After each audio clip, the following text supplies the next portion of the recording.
na mag-adjust ng oras ng dito sa ano. Hindi makita. Dito 1:37 na.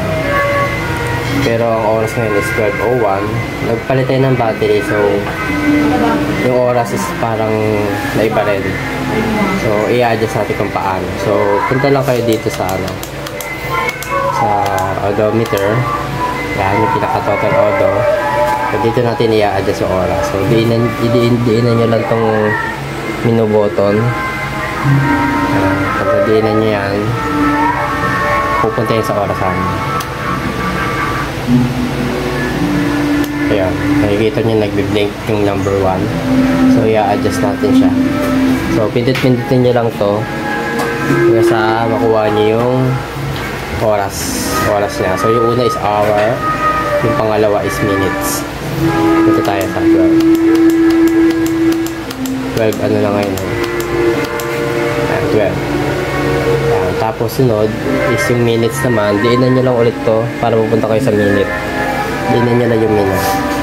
Pansinin nyo na yung nag-blink, palilipat sila sa May 37. Ayan.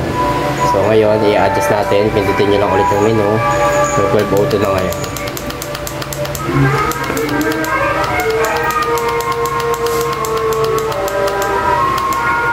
12:03 na pala.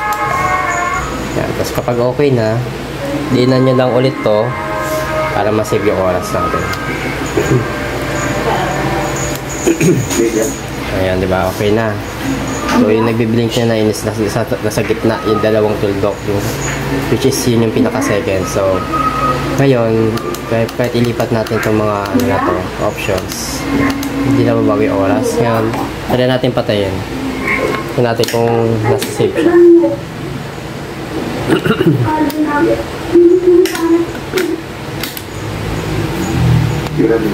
Ayun, diba? Na-save siya. 12:03.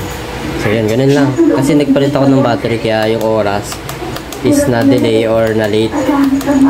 So yun lang, ganun lang mag-adjust ng oras. So thanks for watching.